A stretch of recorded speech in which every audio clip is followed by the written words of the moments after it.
Oke. Assalamualaikum warahmatullahi wabarakatuh. Waalaikumsalam. Uh, Wabarakatuh. Halo teman-teman semua, apa kabar nih? Semoga baik-baik aja ya. Nah, sebelumnya perkenalkan saya Gaton Majid dan rekan saya Sheila Jasmine selaku host pada acara talk show kali ini. Sebelum kita memulai acara, marilah kita panjatkan puji serta syukur kita kehadirat Tuhan Yang Maha Esa, karena berkat karunia-Nya kita bisa berkumpul walaupun melalui virtual ini. Tapi semoga tidak mengurangi manfaat pada kegiatan hari ini ya.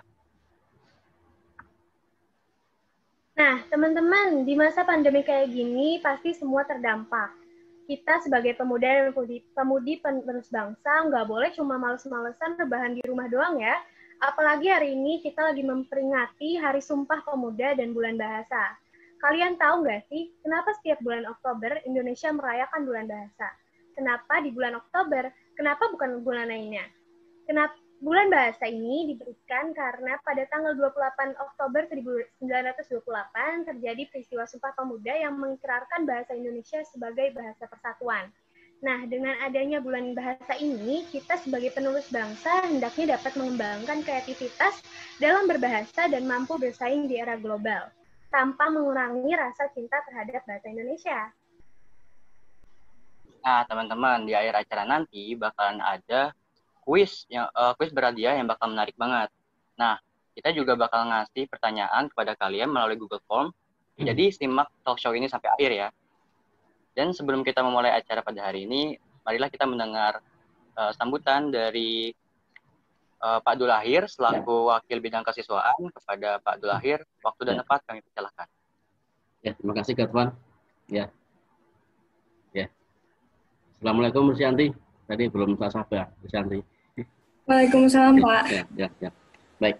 Bismillahirrahmanirrahim. Assalamualaikum warahmatullahi wabarakatuh. Waalaikumsalam warahmatullahi wabarakatuh.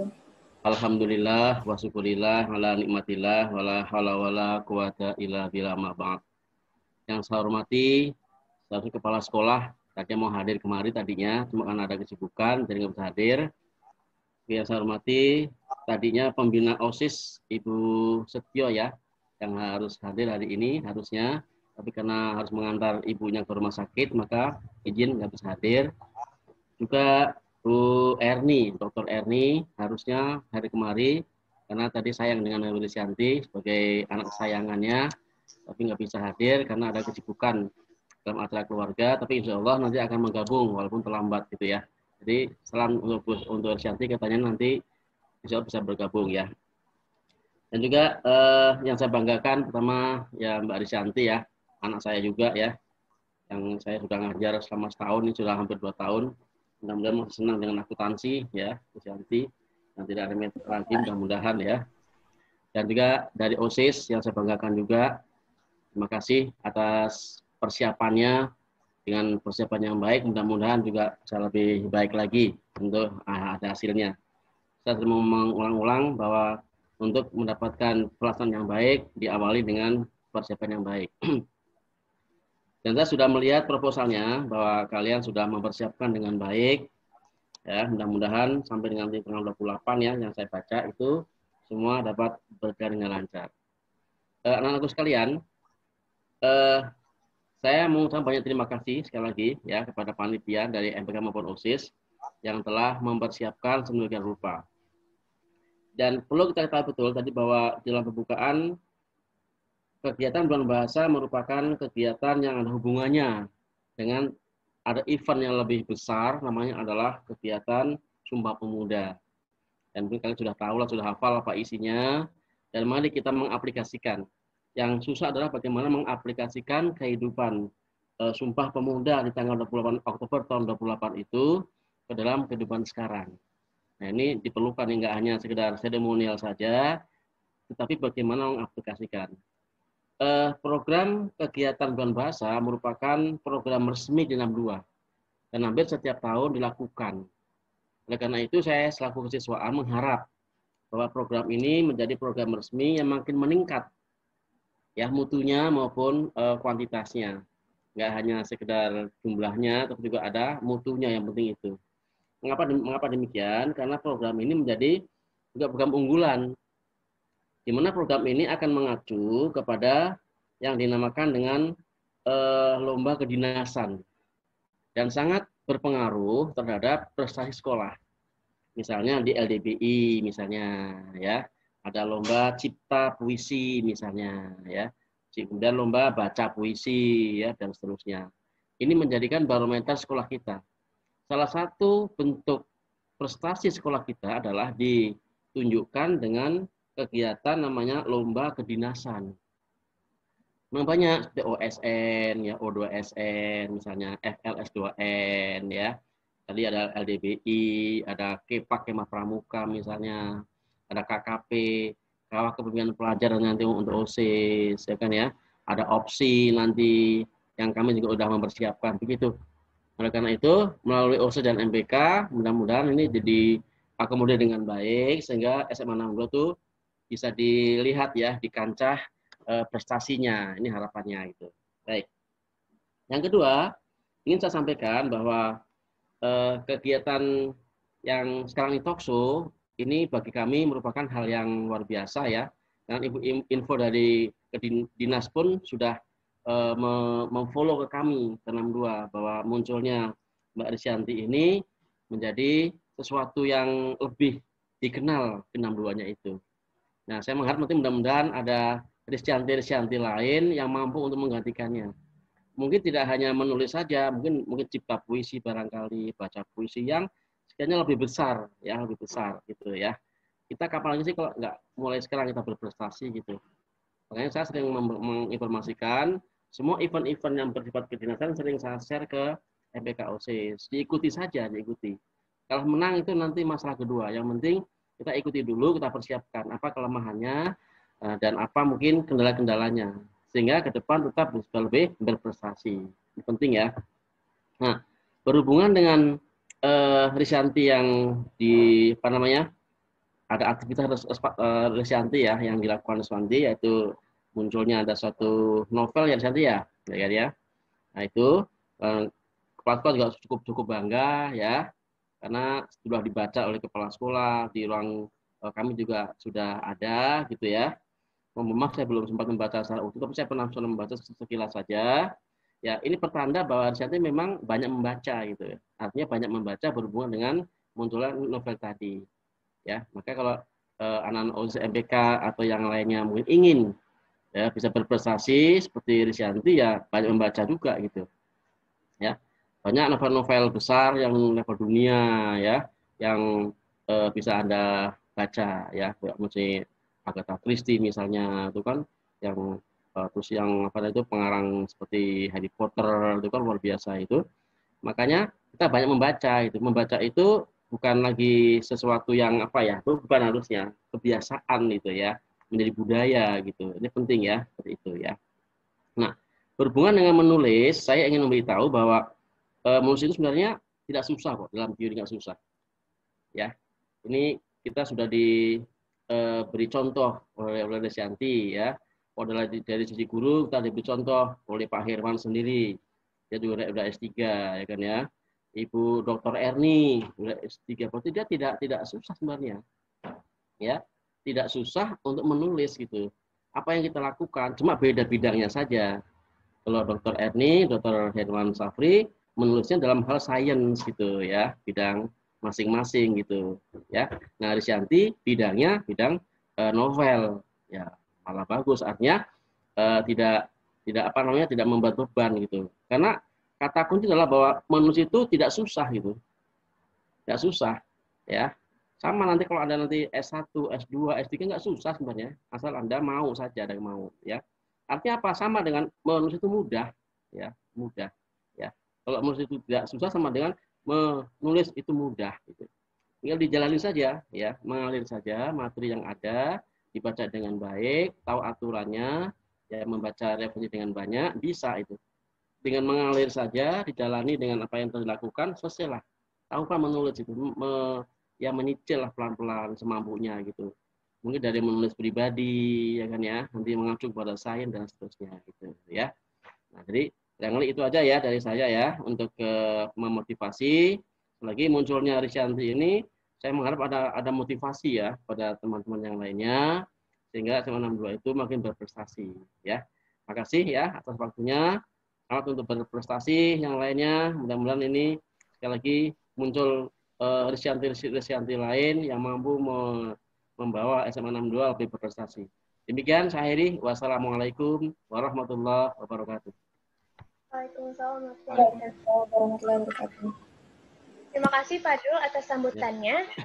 Sebelum memulai acara ini, saya akan memperkenalkan narasumber kita terlebih dahulu nih pada hari ini. Yaitu ada Kak Risyantia Gianti Putri atau yang sering kita panggil Kak Risya dari kelas 12 NIA 2 SMA 62 Jakarta. Halo Kak Risya, apa kabar Kak? Halo, baik kok. Alhamdulillah baik. Lagi pandemi kayak gini pasti banyakan di rumah ya Kak. Kesibukan kakak di rumah nih lagi ngapain aja sih Kak biasanya? Kalau aku sih sekarang lagi sibuk buat belajar sih, buat ngejar kuliah kan. Soalnya udah kelas 12 juga. Jadi lebih banyak belajar-belajar aja sih. Oke, sebelum kita mulai kayaknya lebih enak kalau kakak memperkenalkan diri lagi ya ke penonton kelas 10 yang memang belum pernah ketemu Karisya secara langsung nih. Pasti penasaran banget Karisya kayak apa sebenarnya. Siapa sih Karisya ini sebenarnya bisa menciptakan buku yang keren banget. Kan Karisya? Halo semuanya.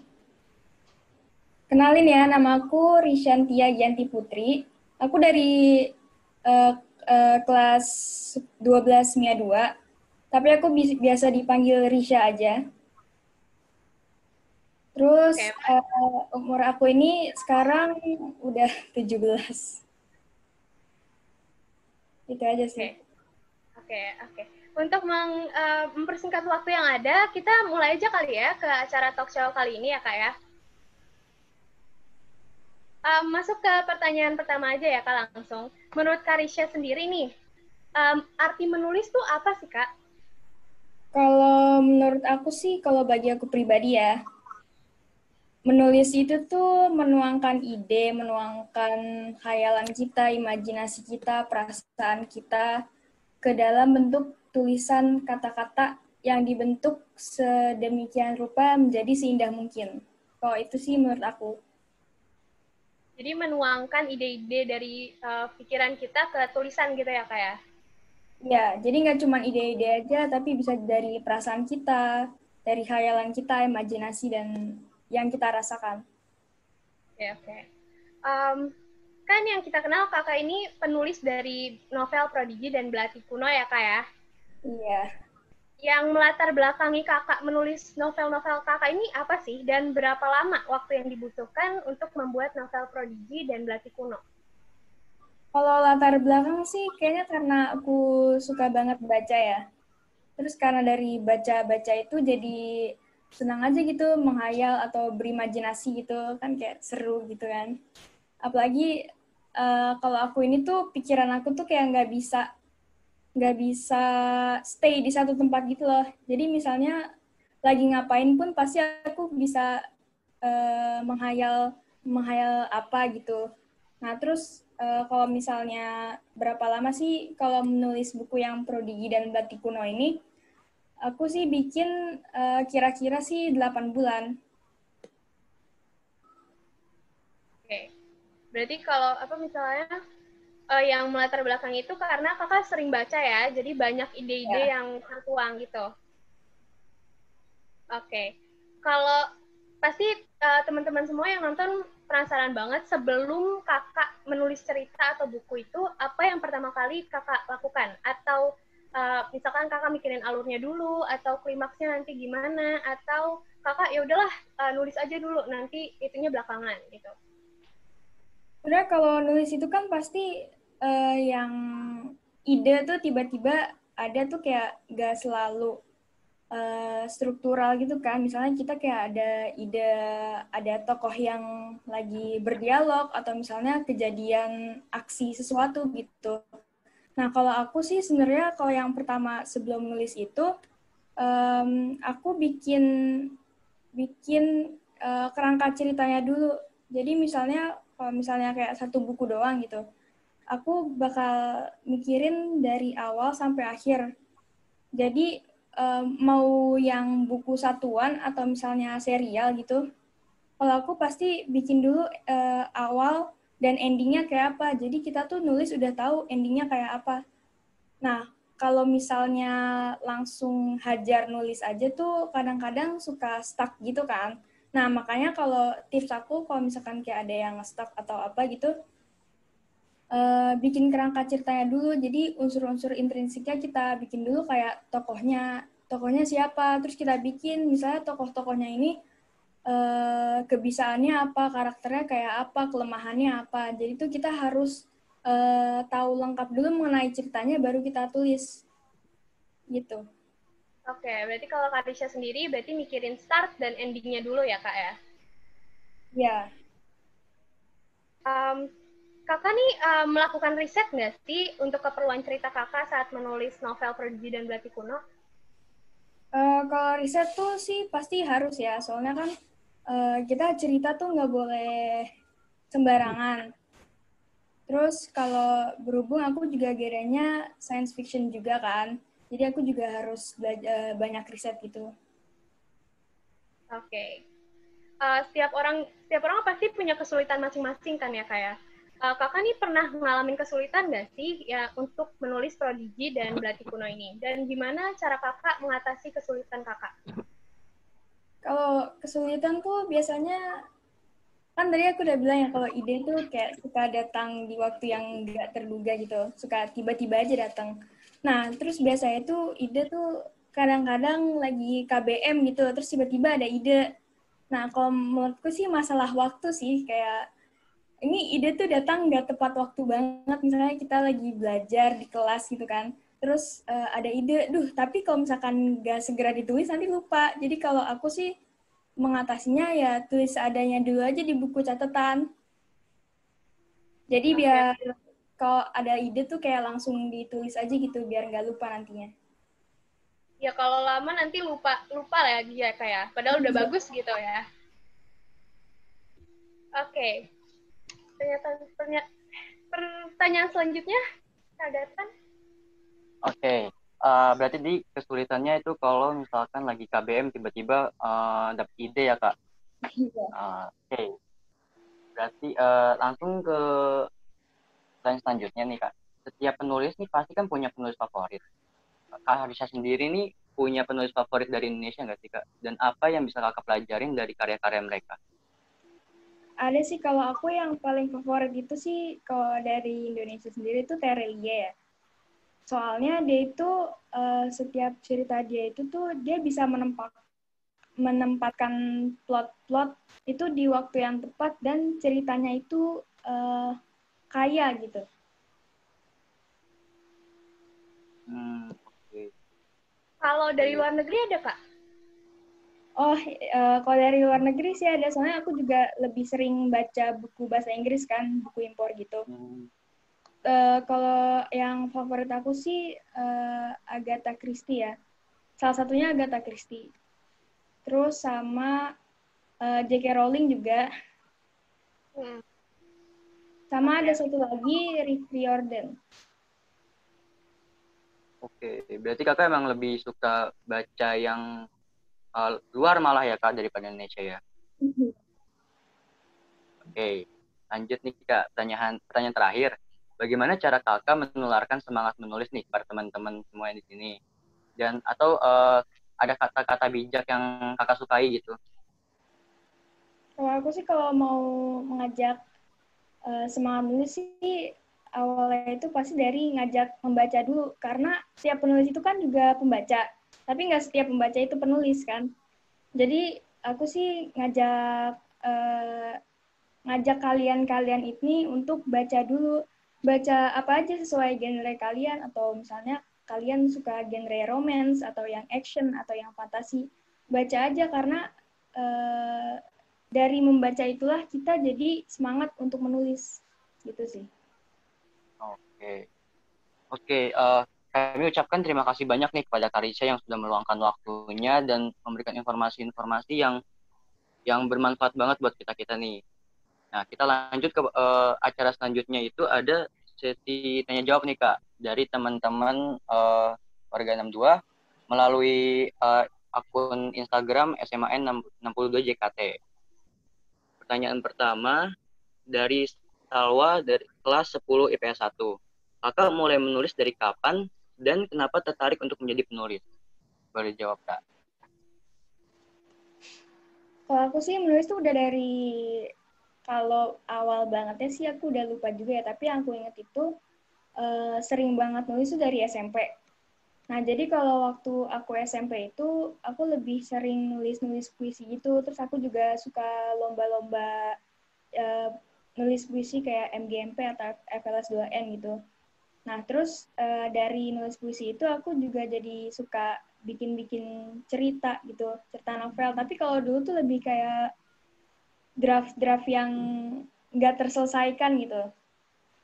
Nah, kalau kenapa aku pengen jadi penulis sih sebenarnya karena aku kan suka baca ya. Terus pas baca tuh rasanya kayak seneng aja gitu, kayak wah seru banget nih ceritanya, kayak nih penulis tuh hebat banget bisa bikin cerita kayak gini. Nah, aku tuh kayak pengen membuat pembaca tuh merasa kayak waktu aku membaca juga gitu. Gitu sih kenapa aku pengen jadi penulis. Jadi dari membaca itu ada inspirasi-inspirasi yang membuat kakak ingin jadi penulis juga ya? Iya, jadi aku pengen menulis dan pengen orang-orang tuh juga merasakan apa yang aku rasakan kalau misalkan aku membaca gitu. Jadi kakak dari SMP ya Kak udah mulai suka baca buku ya Kak? Iya, aku sebenarnya dari SD sih, tapi kalau kayak misalnya buku-buku novel yang berat gitu dari SMP. Oke. Lanjut ke pertanyaan kedua nih Kak. Ada dari Farahat kelas 10 IPA 2. Apa pendapat kakak mengenai pembajakan buku? Dan apa dampak kalau kita membeli produk bajakan? Kalau menurut aku sih kan proses pembuatan buku itu nggak gampang ya. Dari mulai penulisnya yang butuh berbulan-bulan buat merangkai cerita, terus belum lagi buat merangkai ide kan. Kalau yang aku sendiri sih merangkai ide itu lebih lama daripada nulis ceritanya sendiri. Nah, terus belum lagi diedit bolak-balik dari penulis sama editor, terus dari tim penerbit juga sama tim percetakan. Terus kalau misalnya, kalau menurut aku sih ya jangan sampai lah gitu kita beli produk bajakan, karena itu kayak sebagai penulis sih pasti kecewa gitu, kayak kita udah kerja capek-capek tapi produk hak ciptaan kita tuh dibajak gitu. Nah, tuh bagi teman-teman jangan sampai beli produk bajakan tuh. Oke, kita ada pertanyaan terakhir nih, Kak. Apa sih yang bikin kakak tertarik untuk bikin novel fantasi? Menarik. Kenapa ya? Karena tuh aku kan emang suka menghayal yang enggak nyata gitu ya. Karena seru aja gitu kan, escape from reality gitu. Terus aku juga emang suka yang surreal gitu. Jadi aku tertarik aja sih bikin fantasi karena ada unsur-unsur alam bawah sadar yang kalau di dunia nyata tuh kita nggak bisa menemukan itu kan. Jadi kayak pengen aja gitu beda dari kehidupan nyata. Oke. Setelah novel-novel yang udah kakak buat, ada rencana bikin novel lagi nggak sih, Kak? Ada sih. Ada sih, oke. Nah, tunggu aja kayaknya sih. Iya, tunggu aja. Nah, itu dia guys, jawaban-jawaban dari Karisha ya, yang tentunya menarik banget dan menginspirasi juga kita semua. Kita juga ada kuis nanti di Snapgram @sma62jkt. Jangan lupa dipantengin terus ya, karena bakal ada hadiah menarik yang menunggu kalian. Jangan lupa juga isi Google Form yang sudah disebar di kelas grup masing-masing, grup kelas masing-masing. Mungkin sebelum acara talk show ini ditutup, kita serunya foto dulu ya Kak, walaupun kita di virtual, tapi foto bersama itu nggak bisa dilewatin kalau ada acara. Boleh ditolong di screen teman-teman panitia? 1, 2, 3. Oke, udah ya teman-teman. Kami mengucapkan banyak sekali terima kasih nih kepada narasumber kita, yaitu Karisha, yang telah memberikan banyak informasi kepada kita semua. Dan juga kami mengucapkan banyak terima kasih kepada teman-teman semua yang sudah menonton atas partisipasinya dalam kegiatan Bedah Buku kali ini. Nah, oke. Saya Gaton Majid dan Sheila Jasmine selaku moderator pada talk show kali ini. Dan saya mewakili teman-teman panitia Bulan Bahasa pamit undur diri. Mohon maaf bila ada kekurangan atau kesalahan selama acara ini berlangsung. Semoga kita bisa bertemu kembali dalam diskusi-diskusi berikutnya di lain kesempatan. Terima kasih. Wassalamualaikum warahmatullahi wabarakatuh. Dadah. Waalaikumsalam. Dadah, makasih Karisha. Terima kasih Kak Risha. Semangat ya Kak. Sama.